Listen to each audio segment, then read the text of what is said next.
Welcome to Discover Fort Monroe. In the midst of hurricane season and passing the 21-year anniversary of Hurricane Isabel, this week I want to discover the hurricanes, the storms, and the floods that have put parts of Fort Monroe underwater.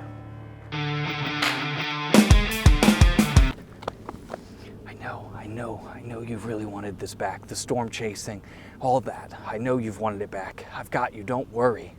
It's okay. So no one wants it back. I'm the only one that wants it back. It's a me favorite, not a fan favorite.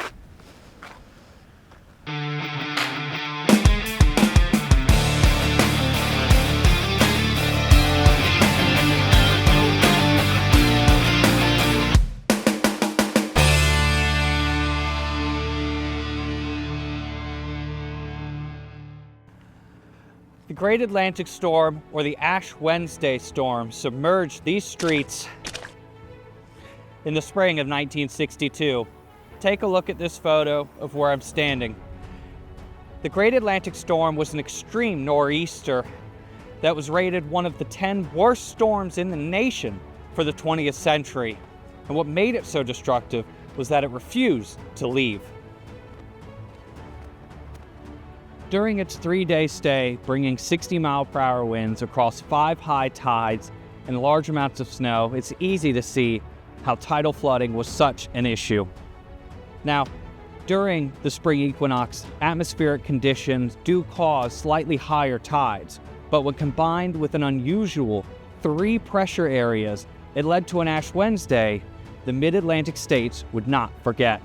Across Fort Monroe and Hampton, there was an estimated $4 million worth of damage, and across the 6 states, there was 40 killed and 1,000 injured.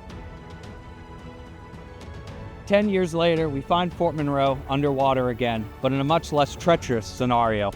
Tropical Storm Carrie really only hit the northeast part of this country, but as you can see in the photos, it can affect as far south as Fort Monroe. Much of our damage, though, came from tropical flooding that was beach erosion.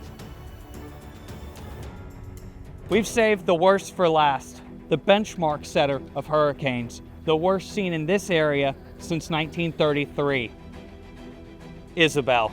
And the fateful day it hit Fort Monroe was recorded right behind me. Hurricane Isabel hit during September of 2003. Topping both the high water marks of the Great Atlantic Storm of '62 and the hurricane of 1933. Isabel's fury brought 87-mile-per-hour winds gusting over 100, using downed trees and utility poles as battering rams, and a storm surge of 7.5 feet. Hurricane Isabel's extra damage was caused by her also overstaying her welcome and a different approach angle than the hurricane of 1933. By the end, 2 million were left without power and 20 were killed in the state of Virginia. Hurricane Isabel would make sure that we knew her might and never forget. As a testament, the name Isabel was retired. If you visit Fort Monroe, make sure to look at the plaques on the steps of the Visitor and Education Center, where you'll see a high water mark of Hurricane Isabel from 2003 and the benchmark set before her, the hurricane of 1933.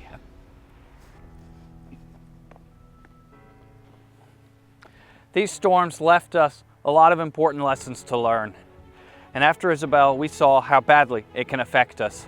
Following 2003, Fort Monroe rebuilt the seawall with steel reinforcement, better materials to maintain the concrete, stronger grout and rebar, and raised the height of the seawall. Personally, I learned more about how to protect my home from the storm. Amid hurricane season, please make sure to stay safe and take any necessary steps beforehand.